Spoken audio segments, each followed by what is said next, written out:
Hello my dear students, welcome to my YouTube channel easy learn with my sir. Students, ये मेरा competency based question का lecture number 2 है। Lecture number 1 में हमने MCQs करा था और जितने भी क्वेश्चंस मैं करा रहा हूँ वो आपको जो सीआईएससी जो आपका रिलीज किया है मैं उसी क्वेश्चंस को करा रहा हूँ। तो और उम्मीद है कि उसके क्वेश्चन से जरूर आपके एग्जाम में आएंगे। ठीक है, बहुत हाई चांसेस होता है और सिमिलर क्वेश्चंस आता है, ऐसा नहीं कि बहुत ज्यादा चेंजेस, अगर चेंजेस भी करेगा तो लगभग सिमिलर रहेगा।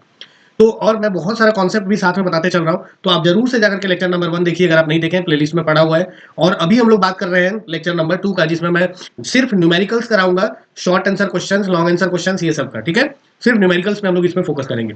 देखिए, जैसे सबसे पहले हम लोग बात करेंगे, एक न्यूमेरिकल है। क्या है sir? In the above diagram calculate the ratio of the resistance A B C and D. ये बहुत बढ़िया न्यूमेरिकल है, ये पूछ सकता है, बहुत इंपॉर्टेंट है। देखिए, यहाँ पर आपको करना क्या है, हम लोगों को रेसिस्टेंस का रेशियो निकालना है। बहुत आसान है, देखो ध्यान से। हम लोग जानते हैं कि भाई क्योंकि सारा सेम मटेरियल का है, जब नहीं कुछ बोला मतलब सेम मटेरियल हम लोग मान के चलेंगे। तो आर इक्वल्स टू, हमने रिलेशन पढ़ा है रो एल बाई ए। तो अगर आप देखो रो सेम है तो R directly proportional to L by A. Okay, अब देखो अगर ध्यान से, तो एरिया, क्योंकि यहाँ पर देखो ये मेरा एरिया होता है, एरिया क्रॉस सेक्शन लेते हैं और ये सर्कुलर होता है ना, तो आर डायरेक्टली प्रोपोर्शनल टू हो जाएगा L by pi R square. कोई दिक्कत? अब सबका रेडियस अगर हम लोग फाइंड करें तो देख लो, इस केस में रेडियस क्या होगा? इस केस में रेडियस हो जाएगा मेरा स्मॉल डी, बिकॉज 2d/2 हो जाएगा ना, डायमीटर है 2d। यहाँ पर अगर बात करें तो रेडियस हो जाएगा मेरा d/2। यहाँ पर बात करें तो यहाँ भी रेडियस हो जाएगा मेरा d/2, और यहाँ पर बात करें तो यहाँ भी रेडियस हो जाएगा मेरा स्मॉल डी। अब एक एक करके हम लोग सॉल्व करते हैं। ठीक है, तो अगर हम लोग इसका बात करें, है ना, ए के केस में, तो रेसिस्टेंस यहाँ पर जो होगा दैट इज, बिकॉज लेंथ दिया है एल और रेडियस है डी, तो हम लोग बोलेंगे R is directly to L by pi into D square.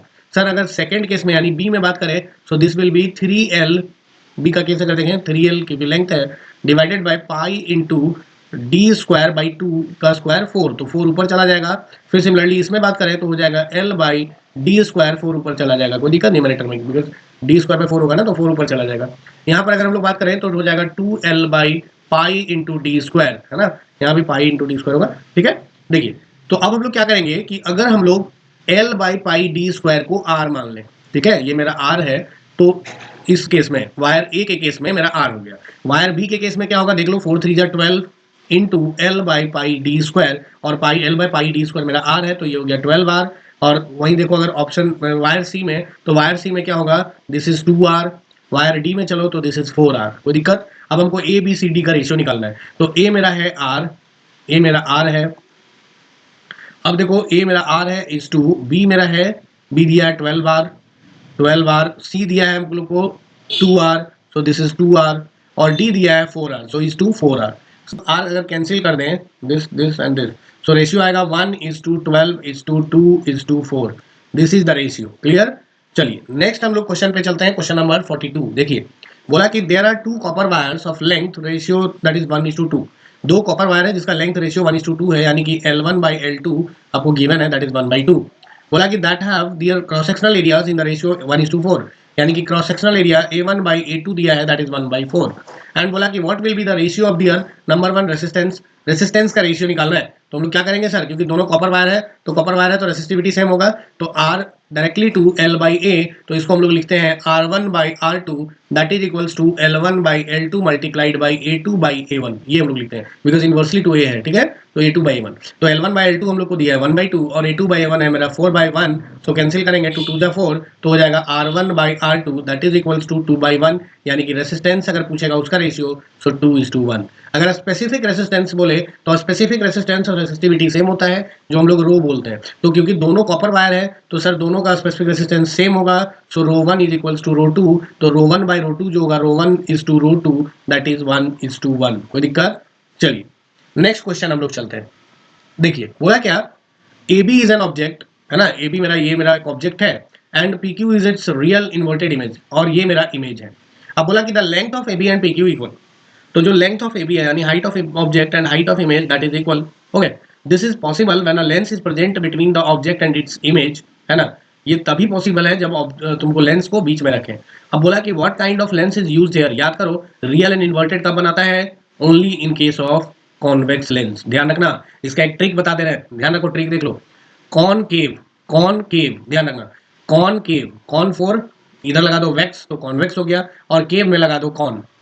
ठीक है, तो अगर आप ध्यान देंगे तो केव, पुराने जमाने में केव देखो, पुराने जमाने में केव होता था एकदम डार्क रूम, जैसा डार्क होता था ना, लाइट वगैरह कुछ नहीं होता था, है ना। तो केव में क्या होता है, डार्क होता है, यानी कि आपको इमेज नहीं विजिबल होगा स्क्रीन पे, तो ये वर्चुअल बनाता है, याद रखना, वर्चुअल इमेज बनाता है। और कॉन्वेक्स, है ना, कॉन्वेक्स जब एक वर्चुअल बनाया तो दूसरा रियल, ठीक है, तो ये रियल बनाता है। तो अगर, क्योंकि यहाँ रियल एंड इन्वर्टेड बोला, तो what kind of lens, so this is convex lens. अब also state the position of the lens and where it is to be placed, और कहाँ पर इसको रखेंगे। तो देखिए, क्योंकि सेम साइज है ना, हाइट ऑफ ऑब्जेक्ट और हाइट ऑफ इमेज दोनों सेम है, तो ऑब्वियस सी बात है, हम लोग पढ़े थे कि सेंटर ऑफ कर्वेचर पे रखते हैं, है ना।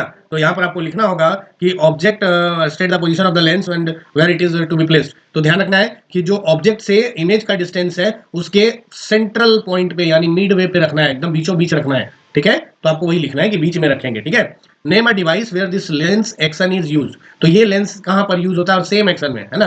तो ये इसका आंसर आपको खुद ही सोचना है और सोच करके आप कमेंट पे आंसर दो, ठीक है। आगे बढ़ते हैं हम लोग।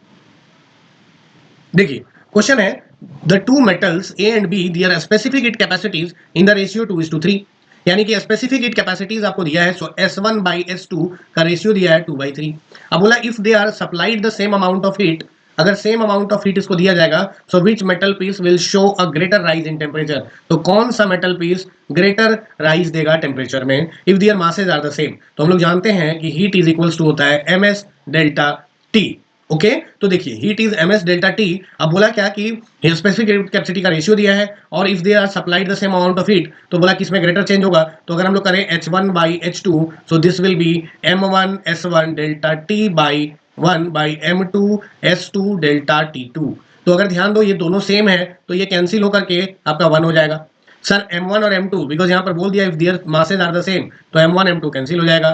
तो हुआ क्या कि 1 is equals to S1 into delta T1 by S2 into delta T2। कोई दिक्कत। अब ध्यान से देखिए, तो S2 इधर आएगा, तो S2 बाई S1, नहीं S1 बाई S2 2/3 है, सो दिस विल बी 3/2। तो इसको अगर ठीक से लिखें तो हो जाएगा 3/2, that is equals to delta T1 by delta T2। कोई दिक्कत। अब क्रॉस मल्टीप्लाई अगर करें तो 3 times delta T2 that is equals to, या बाई 2 लिख दो, that is equals to delta T1। So ये क्या आएगा, कैंसिल आउट होगा, सो 1.5 डेल्टा T2, यानी कि चेंज इन टेम्परेचर ग्रेटर जो हुआ दैट इज T1 के केस में, ओके। ध्यान रहेगा, यानी कि मेटल ए का जो चेंज इन टेम्परेचर होगा दैट इज ग्रेटर होगा। कोई दिक्कत है। कैलकुलेट, नेक्स्ट क्वेश्चन देख लो, calculate the ratio in which their temperature rise, है ना, किस रेशियो में टेम्परेचर बढ़ेगा if the mass ratio of metal A and B is 3:5। आप सेम फॉर्मूला यहाँ अप्लाई करना, ये जो हमने अप्लाई किया है उससे आपका ये क्वेश्चन सॉल्व हो जाएगा, ठीक है। अभी हम लोग आगे बढ़ते हैं, ओके। अगर नहीं होता है आप बताना, मेरे को कमेंट करना या टेलीग्राम चैनल पे जाके मैसेज करना, वो मैं बता दूंगा वहां पर, ठीक है। चलिए आगे हम लोग बढ़े अगर, तो देखिए यहाँ पर नेक्स्ट जो मेरा न्यूमेरिकल है दैट इज, देखिए न्यूमेरिकल नंबर 48 बोला study the diagram and answer the questions that follow, okay. In the diagram is the worker attempting to raise or lower the load. यहाँ पर क्या अटेम्प्ट करना चाह रहा है बताइए, है ना, क्योंकि यहाँ भी बोला है justify your answer with the necessary calculation. तो हम लोग समझते हैं कि एक्चुअल में यहाँ हो क्या रहा है। तो देखो 4000 kgf लगा, है ना, तो 4000 kgf को न्यूटन में करने के लिए 4000 मल्टीप्लाइड बाई 10 मल्टीप्लाइड बाई, क्योंकि आपको टॉर्क निकालना है 25, ओके। इसको अगर मल्टीप्लाई करेंगे हम लोग तो कितना आएगा, 25 4 जा 100, फिर 3 और 1 4 जीरो, 1 2 3 4 जीरो, इतना न्यूटन मीटर। इधर से अगर देखें तो 20,000 लग रहा है, 3 4, है ना, 20,000 लग रहा है और इंटू 10 हो रहा है। सो इसका मतलब ये हो गया 2 पे 4 1 5 जीरो, 1 2 3 4 5 जीरो, ठीक है, इतना न्यूटन मीटर। तो ऑब्वियस सी बात है सर, यहाँ पर देखो 3 2 5, यानी कि यहाँ लगभग इतना है, यानी इसको लिख सकते हैं 1 into 10 to the power 6 newton metre sorry. यहाँ पर लिख सकते हैं 2 into 10 to the power 5 newton metre. तो यहाँ देखो, यहाँ पर वैल्यू बहुत ज्यादा है इसके कंपैरिजन में, तो ऑब्वियस सी बात है कि ये नीचे आएगा, है ना। तो वो यहाँ पर पर्सन क्या करना चाह रहा है, तो इसको लोअर करना चाह रहा है लोड को, ठीक है। कोई दिक्कत। तो जस्टिफिकेशन मांगेगा तो ये आप दिखा देंगे कि यहाँ पर लोड क्योंकि ज्यादा है देन एफर्ट, तो इसका मतलब है कि वो एफर्ट कम लगा रहा है, मतलब नीचे ले जाना चाह रहा है। अगर एफर्ट ज्यादा लगाता तो वो लिफ्ट करना चाहता है। कोई दिक्कत। आगे बढ़े, देखिए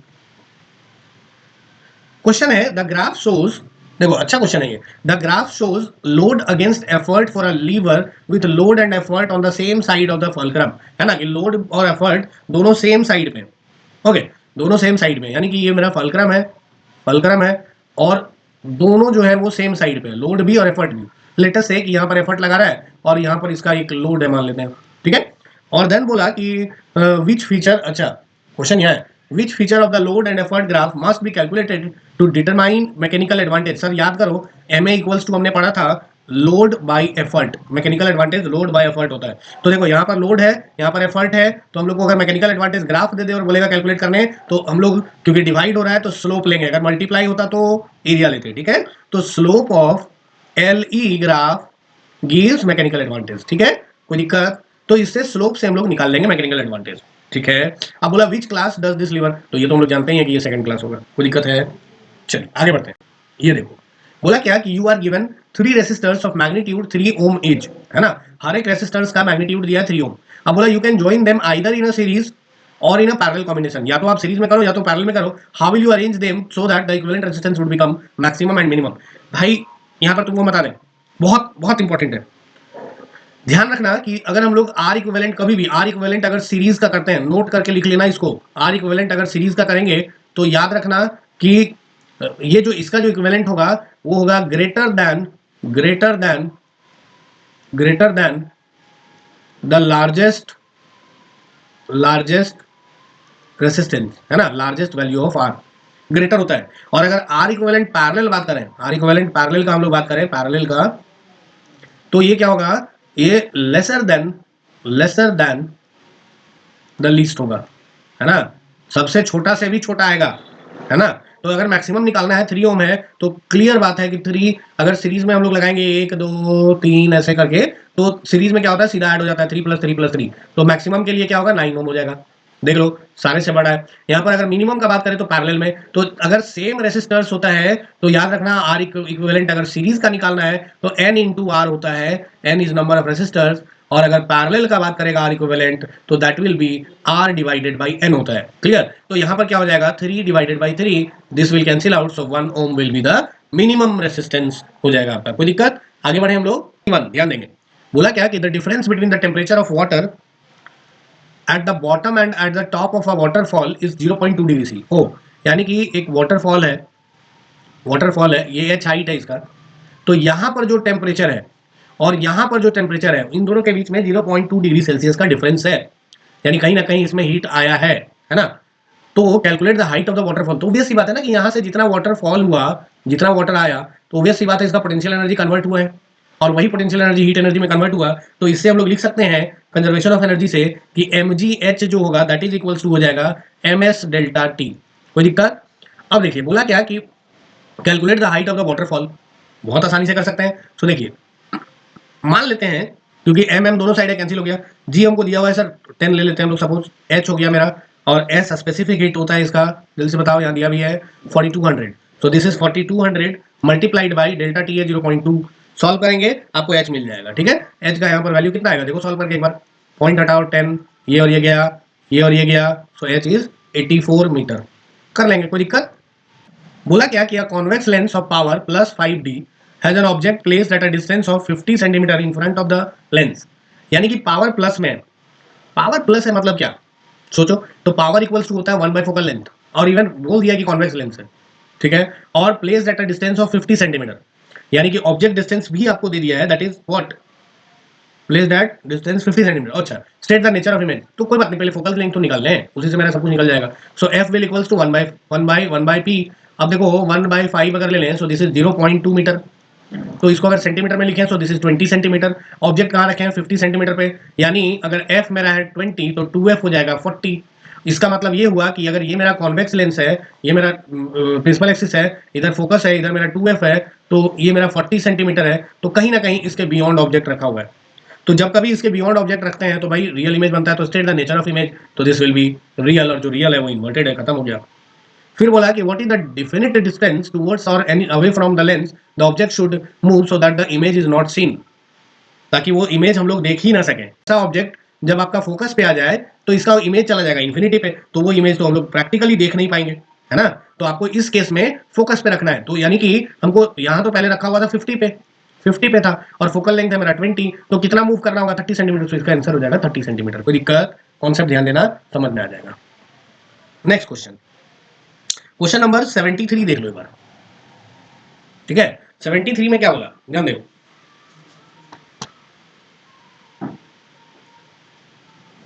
बोला क्या कि observe the electric circuit above and answer the questions that follow. If we increase the current in the above circuit, अगर हम लोग इसमें करंट बढ़ाते हैं, है ना, पॉजिटिव से नेगेटिव की तरफ जाता है। तो अगर करंट बढ़ाते हैं in above circuit using a rheostat, will the reading of volt meter decrease और इंक्रीज? सोचो वोल्ट मीटर का रीडिंग क्या होगा। तो ऑब्वियस सी बात है कि करंट अगर रियोस्टेट के यूज करके बढ़ाना है तो हम लोग ओम्स लॉ में पढ़े V directly to I, V directly to I पढ़े ना। ओके, तो लेकिन यहाँ पर रियोस्टेट हो रहा है, जब आर आपका कांस्टेंट रहेगा तब ये यूज करना है, ये भी ध्यान रखना। तो यहाँ पर रेजिस्टेंस क्योंकि वैरी कर रहा है तो ये वाला कॉन्सेप्ट यहाँ पर अप्लाई नहीं होगा। हम लोग ये सोच सकते हैं कि वोल्टेज जो है फिक्स वोल्टेज का अगर कोई बैटरी है उससे हम ज्यादा करंट अगर खींच के निकालेंगे तो इंक्रीज इन द करंट है, तो ऑब्वियस सी बात है उसका वोल्टेज धीरे धीरे क्या होगा, डिक्रीज होगा। तो इसीलिए वोल्ट मीटर का रीडिंग डिक्रीज होगा, ध्यान रखना। फिर बोला give a reason for your answer in a, है ना, आपको रीजन भी बताना है। तो रीजन तो अभी बता दिए कि वोल्ट मीटर जो है क्योंकि टर्मिनल वोल्टेज दे रहा है तो इंक्रीजिंग करंट करेंगे तो वही पोटेंशियल ड्रॉप जो है वोल्टेज ड्रॉप होगा आपका कम हो जाएगा। ठीक है, रीजन आप लिख लेंगे। अब बोला कि the present reading of the volt meter is 2V, present reading मान लेते हैं कि 2V है, and the current in the circuit is 0.8 ampere, और जो प्रेजेंट करंट है that is 0.8 ampere, calculate the potential drop when the current in the circuit becomes 1 ampere. तो अगर करंट मेरा 1 एम्पेयर हो गया तो आपको बताना है कि वोल्टेज कितना ड्रॉप किया, ये आपको बताना है। और आपको गिवन है कि ईएमएफ जो है मेरा वो 3 वोल्ट है। कोई दिक्कत? तो हम लोग जानते हैं सर कि जो पोटेंशियल ड्रॉप होता है, पोटेंशियल ड्रॉप जो होता है वोल्टेज ड्रॉप, उसको स्मॉल वी से दिखा रहे हैं। सो वोल्टेज ड्रॉप जो होगा दैट इज ईएमएफ माइनस ये जो टर्मिनल वोल्टेज है। तो टर्मिनल वोल्टेज कितना है सर? टर्मिनल वोल्टेज है 2V, so 3 minus 2 that is 1 volt. किस केस में? जब 1 एम्पेयर का 0.8 एम्पेयर करंट था देन, ये भी आपको ध्यान रखना है कि जब 0.8 एम्पेयर करंट था देन। तो अब इसको हम लोग अप्लाई करेंगे V equal to I R में, तो वहां से रेजिस्टेंस मिल जाएगा। So V equal to I R, V है मेरा कितना कितना है जल्दी बताओ। V हमको दिया है सर 1 वोल्ट, इंटरनल रेजिस्टेंस निकालेंगे तब ना काम करेंगे। और करंट दिया है 0.8 और into internal resistance, so small R जो होगा इसको अगर सॉल्व करेंगे तो आएगा 1.25 ओम। तो इंटरनल रेजिस्टेंस ऑफ सेल मेरा निकल गया। अब बोला कि न्यू वोल्टेज ड्रॉप जो होगा, तो भाई इंटरनल रेजिस्टेंस के अबाउट ही तो वोल्टेज ड्रॉप होता है। तो हम लोग क्या करेंगे, तो न्यू वोल्टेज ड्रॉप जो होगा दैट इज इक्वल्स टू, इसको हम लोग वी डैश से दिखा दे रहे हैं, सो 1 इंटू 1.25, क्योंकि V dash equals to I into R. तो आर हमको यहाँ से पता चल गया 1.25, करंट अब जा रहा है कितना 1 एम्पेयर, तो हम लोग क्या करेंगे 1 एम्पेयर से मल्टीप्लाई कर देंगे, सो 1.25 वोल्ट का वोल्टेज ड्रॉप होगा। अगर आपसे पूछ देता कि भाई टर्मिनल कितना होगा, वी कैलकुलेट कर लेंगे, सो 1.25 इसका करेक्ट आंसर हो जाएगा। कोई दिक्कत? हम लोग चलते हैं 75 में। क्या क्वेश्चन है ये? बोला क्या कि the mass of a block P, एक ब्लॉक है जिसका मास जो है 5 kg है, लिख दो यहाँ पर कि ये 5 kg है। अब बोला कि it is to be moved along an incline plane, एक इंक्लाइन प्लेन के अलोंग चल रहा है, AC of length 8 metre, which makes an angle of 30 degree with the horizontal force of 50 newton is applied on the block to move it through the incline plane AC as shown in the diagram. अब बोला क्या what is the work done by the force along the incline plane, कितना जो है work done होगा इसमें along the incline plane. ये भी ध्यान देना है कि इस इंक्लाइंड प्लेन के अलोंग पूछा है कि कितना वर्क डन होगा, तो सर सीधा सीधा हम लोग F इंटू डी कर देंगे। ठीक है, क्योंकि दोनों सेम डायरेक्शन में ना, जिधर फोर्स लगा है उसी डायरेक्शन में डिस्प्लेसमेंट है। So that will be 50 into 8 that is 400 joule. कोई दिक्कत? ये सीधा सीधा क्वेश्चन था। नेक्स्ट पूछा find the gain in potential energy, gain in potential energy of block P if it is directly lifted to C from the ground. अगर यहाँ से ग्राउंड से हम लोग सीधा उठा करके सी पे रख देंगे तो इसका पोटेंशियल एनर्जी क्या होगा, कितना पोटेंशियल एनर्जी गेन करेगा। ठीक है, तो बी टू सी हम लोग रख रहे हैं, तो भैया हमको बी सी चाहिए। तो इसके लिए हम लोग क्या करेंगे, देख लो यहाँ 90 है तो हम लोग ये परपेंडिकुलर हो जाएगा थीटा के सामने, ये हाइपोटेन्यूज, तो हम लोग कुछ नहीं करेंगे, साइन 30 जो हमने ट्रिगो में पढ़ा है वो अप्लाई करेंगे, that is B C by A C. और साइन 30 होता है 1/2, दैट इज बी सी हमको नहीं पता, ए सी है 8, 2 4 जा 8, तो बी सी मेरा आ गया 4 मीटर। तो आपको चाहिए भाई क्या, पोटेंशियल एनर्जी। अब पोटेंशियल एनर्जी क्या होता है आपने सब लोगों ने पढ़ा है, पोटेंशियल एनर्जी क्या होता है जल्दी बताइए, mgh होता है ना। तो पोटेंशियल एनर्जी हो जाएगा mgh, वैल्यू पुट कर देना, क्या हो जाएगा, सो m है मेरा मास है मेरा 5, g है 10 इंटू 4, 5 10 जा 54 जा 200, तो b का आंसर हो जाएगा 200 जूल। कोई दिक्कत? क्वेश्चन नंबर सी देखिए। अब बोला क्या सी में बोला कि we know that potential energy is gain due to the work done on the body against gravity, then in this case why is the work done on the block and the increase in the potential energy of the block different. ये इसका answer आप खुद दो। ठीक है, आगे बढ़े। Next numerical देखो, तो क्वेश्चन नंबर 76 में क्या बोला कि ball of mass m is dropped freely from point A, it is given that AB equals BC equals CD equals H, यानी कि ये सारा H H H दिया है। If the acceleration due to gravity at the given place is g, then what will be its potential energy at point A। तो देखो यहाँ पर अगर बात करें तीनों H H H है तो obvious सी बात है यहाँ पर 3mgh हो जाएगा, खत्म बात।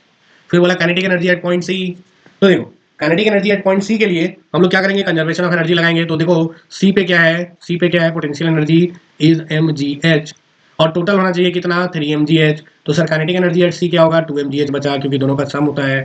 सो 2 mgh हो जाएगा काइनेटिक एनर्जी। एक लाइन में क्वेश्चन खत्म, कंजर्वेशन ऑफ एनर्जी अगर आपने पढ़ा है तो कोई दिक्कत। नेक्स्ट क्वेश्चन है क्वेश्चन नंबर 78। देखिए इसको हम लोग समझ लेते हैं। बोला क्या, ABC is a glass block whose two sides AB and BC are at right angles to each other, है ना। यहाँ पर एक ग्लास ब्लॉक है और AB और BC, देखो ये BC है और ये AB है और ये दोनों राइट एंगल पे है। A ray of light is incident on the surface AB as shown in the diagram and suffers total internal reflection before falling on the surface BC, है ना। ये BC पे आने से पहले यहाँ देखो यहाँ पर हो रहा है TIR total internal reflection। Finally the light ray emerges out along the surface BC. What is the angle of incidence at the surface AB? AB पे एंगल ऑफ इंसिडेंस यानी कि जिस एंगल पूछ रहा है आपसे, है ना, तो क्या होगा सर जल्दी बताएं, वो एंगल क्या होगा जल्दी से बताइए। देखो तो अगर हमको चाहिए भाई एंगल ऑफ इंसिडेंस तो क्या करेंगे, देखो ये कंप्लीट एंगल कितना है 132, तो यहाँ से लीनियर पेयर से ये एंगल हो जाएगा 48, क्योंकि दोनों का सम 180 होता है। तो ये हो गया 48, तो ऑब्वियस सी बात है क्योंकि ये और ये आपका परपेंडिकुलर है, तो ये 48 है ये 90 है, तो दिस एंगल इज, ये एंगल क्या होगा जल्दी बताओ। So this angle is 42। अब ये 42 है तो ये मेरा क्या होगा 48 हो जाएगा, क्योंकि नॉर्मल हमेशा परपेंडिकुलर होता है और angle of incidence equal to angle of reflection, so angle I also 48 degree. कोई दिक्कत। तो बोला what is the angle of incidence at the surface AB, निकल गया। What is the critical angle for the glass block BC, तो हम लोग तो भाई पढ़े हैं क्रिटिकल एंगल, और नहीं तो यहाँ से भी निकाल सकते हैं कि क्रिटिकल एंगल के लिए क्या करते हैं।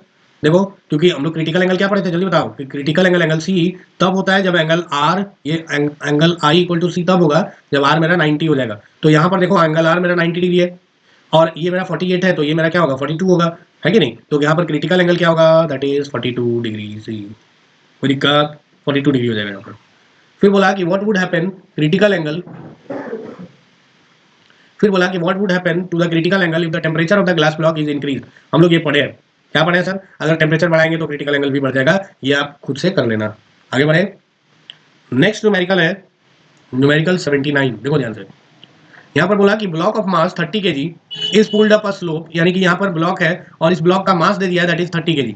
बहुत आसान है, पुल्ड अप अ स्लोप है ना with constant speed by applying a force 200 newton. Sir force भी दे दिया है।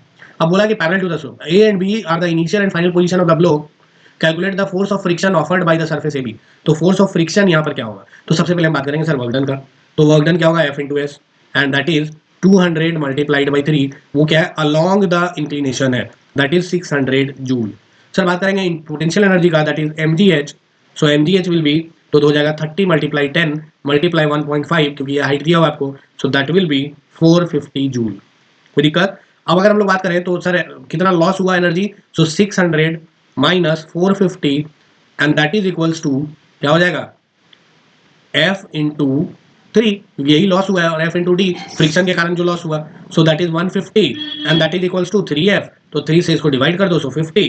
तो जल्दी से बताइए फ्रिक्शन कितना निकला 50 न्यूटन। कोई दिक्कत है, आगे बढ़ सकते हैं। चलिए क्वेश्चन नंबर 80 देखिए, क्या है सर, बोला क्या कि a roller with a diameter 0.2 metre, diameter दिया हुआ है, is raised over a pavement AB by applying force F1 and F2। देखो यहाँ पर एक फोर्स लग रहा है F1, एक फोर्स लग रहा है F2।